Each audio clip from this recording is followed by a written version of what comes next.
everyone, and welcome back to Anne's Family Recipe. So it's about 65 degrees and drizzling out, and it's the perfect fall day to go apple picking. So we are actually going foraging for apples. We're going to a local campground that we belong to, and they have tons and tons of these wild growing apple trees. So we're going to pick a whole variety and see what we can make with those. And then later this afternoon, we're going to make my favorite pumpkin bread recipe. So let's go.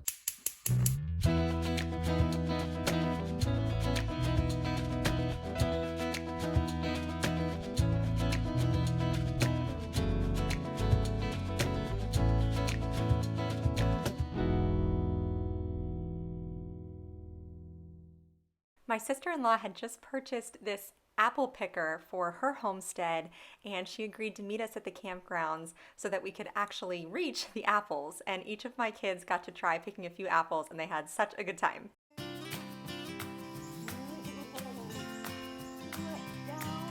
Oh, you got it! Yay! I got my first try. Your first try, and it's a big one too. Good job, Andrew. Mommy, here you go. You all kick it out? Okay. And this is my bag.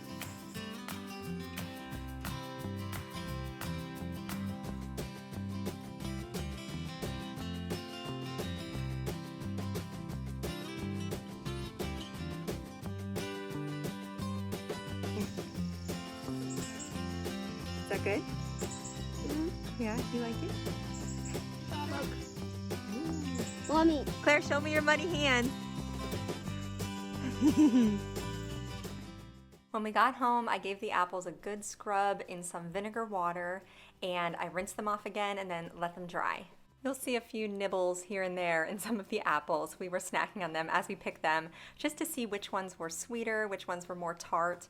They were all great and they were all different, so these will be great in some cider and a pie.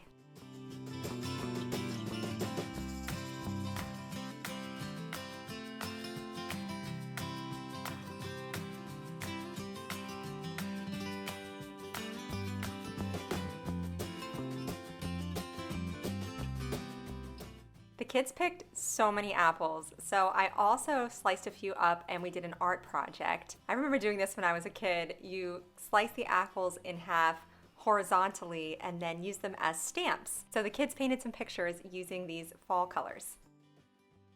My first recipe in the kitchen was apple cider. So I took a bunch of apples and quartered them, and I just chopped off any bits that we had either bitten into or that were really soft and kind of brown. But for the most part, it was just discoloration on the skin. There wasn't really anything wrong with these apples. And I threw all of the quarters into my crock pot, seeds, skin, and all.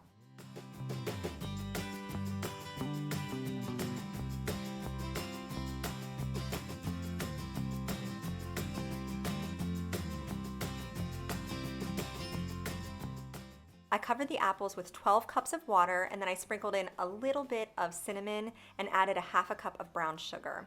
My kids have requested that I didn't add too many extra spices, although you will see later in the cooking process I end up doing that because I really wanted more of that mulled cider taste.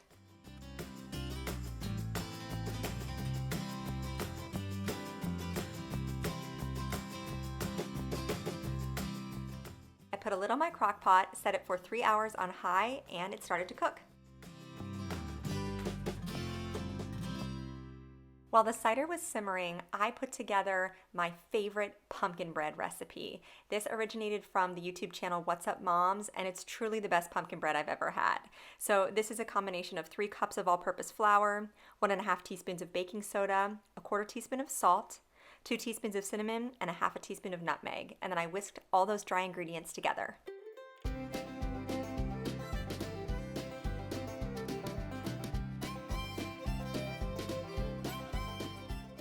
This recipe calls for 1 cup of buttermilk, so I just made my own using a tablespoon of white vinegar and then topping it off to the 1 cup line with milk.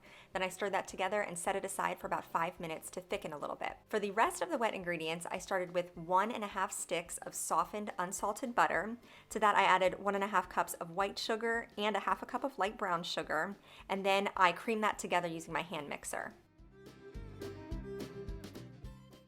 Next, I added in 3 eggs and 1 15-ounce can of pumpkin puree. And this is the awesome thing about this recipe. It uses the whole can of pumpkin. So you aren't left with this random third a cup of pumpkin puree that you need to find another recipe for. It all goes in. This actually makes 2 loaves of pumpkin bread. And then I also added in 2 teaspoons of vanilla extract and my homemade buttermilk, 1 cup. And then I combine this all together.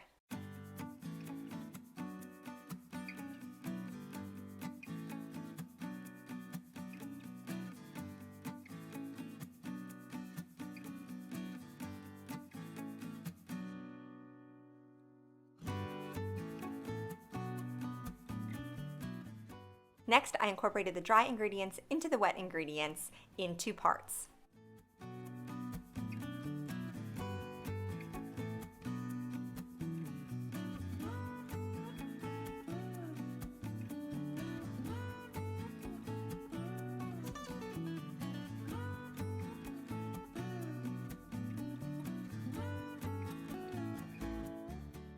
I generously greased my 2 loaf pans with baking spray, and then I divided the batter between the 2 evenly.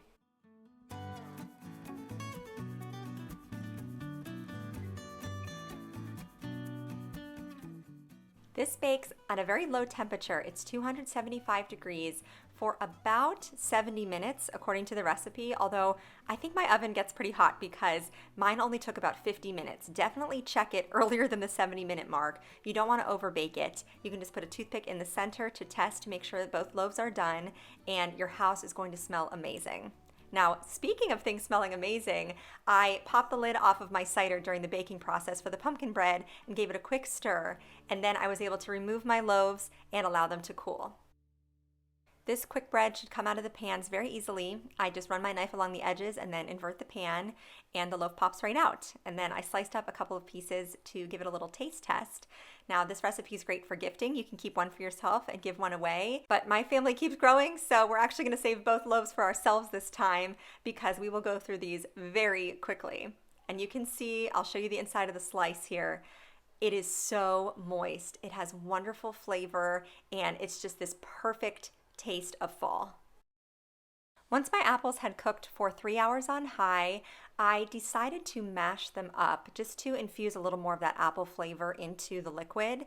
And then I tasted the liquid, and this is when I decided I wanted a little more of that mulled cider flavor. So I added in a sprinkle of ground cloves and ground allspice.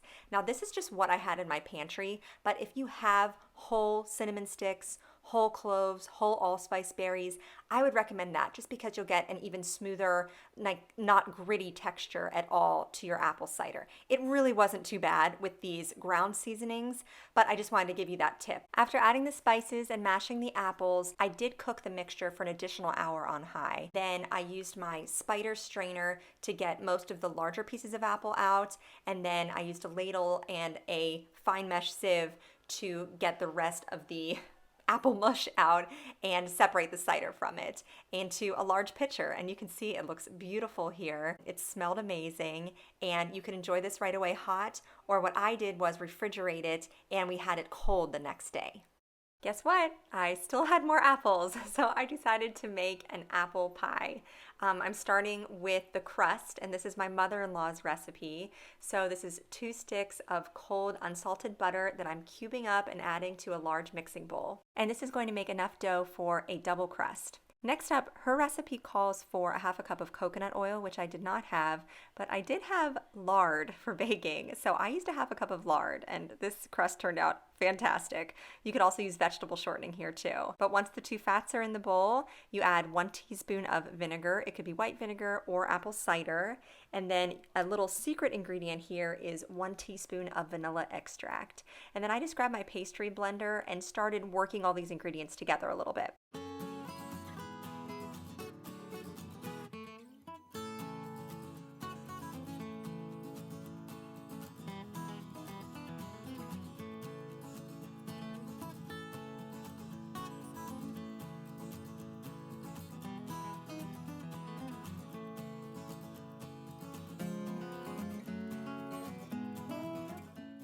Next, I added in a pinch of salt and 1 tablespoon of white sugar, and then I started incorporating a little bit of ice water and the flour. So ultimately I used a 1/4 cup of ice water. I added it a tablespoon at a time, and I alternated that with a total of 2.5 cups of flour. So I did 1 cup at a time, and then at the end I added a 1/2 cup, and you'll see this really makes a dough, like almost a Play-Doh like consistency. So once I started adding the flour, I did scrape off my pastry blender and switch to a wooden spoon just to incorporate everything a little bit easier.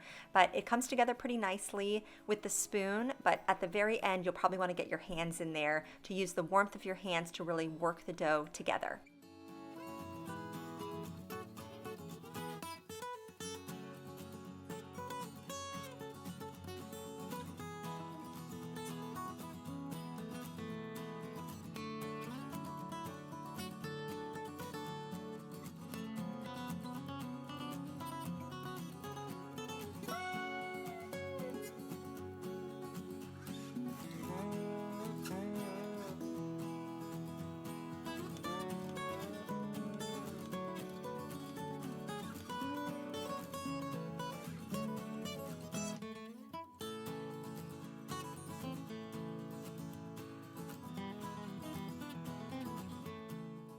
Next, I floured my work surface and then removed the dough from the bowl, put it into a big ball, and then divided it in half. So I have a bottom crust and a top crust.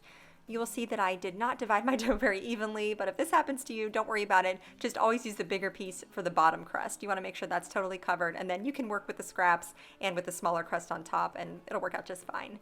So I did try to roll this out immediately, and it was just a little bit too warm. It was sticking too much to my rolling pin. So I popped both balls of dough back into the mixing bowl and put it in the fridge for about 20 minutes so that the fats would chill again and the dough would be easier to work with.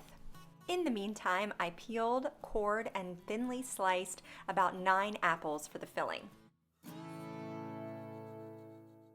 To the apples, I added 2 tablespoons of all-purpose flour, 1 cup of sugar. You could add more or less sugar here depending on how sweet your apples are, a pinch of salt, a tablespoon of cinnamon, about a teaspoon of vanilla extract, and the juice of half a lemon. And then I stirred that all together to coat the apples.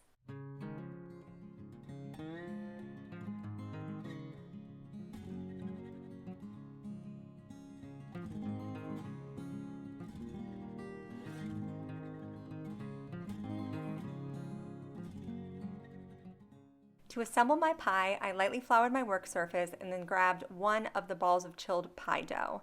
And luckily this dough is very forgiving. It's easy to work with and kind of reshape with your hands as you need to. But I used my rolling pin that was also a little bit floured to roll this out slightly wider than 10 inches in diameter. My pie plate is a glass 10-inch pie plate, so you want it to be a little bit larger than whatever size you choose to use. So you can see these beautiful bits of butter in the dough. It's going to be so flaky and delicious. Here's my little trick for getting the pie dough into the pan. You just carefully and not too tightly roll it around your rolling pin, and then you can lift it up and place it easily into your pan. You can see there were a couple of little cracks and tears in my dough, but you can pinch those together with your fingers. Then I added in all of those tasty cinnamon sugar coated apples, and then I topped this with 1 tablespoon of butter that I thinly sliced. And this is another little trick from my mother-in-law. She adds an extra sprinkling of flour on top just to help thicken the juices inside the pie. Then I rolled out my second pie crust, again about 10 inches in diameter or so, and then I rolled it around my rolling pin again, placed it gently over the top of the pie, and crimped the edges together. I really didn't do anything fancy here. I just kind of pinched it all around, and then I used my pointer finger to make those sort of even indentations around the perimeter of the pie.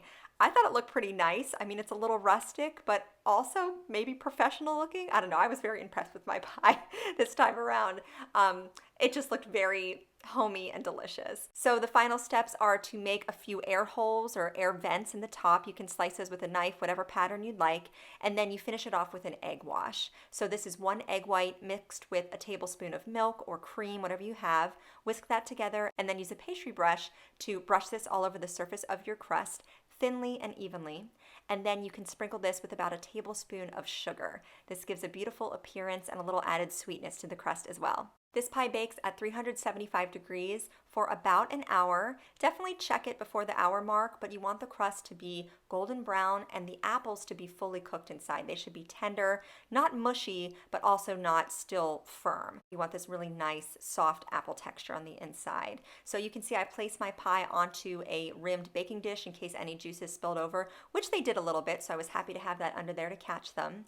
And then I removed the pie from the oven, and my husband had a meeting to go to, so I cut into it almost immediately, which you can see it looks fabulous, but it starts to fall apart a little bit. You definitely want to let this cool before you eat it, but it is so, so good. Happy fall baking, everybody.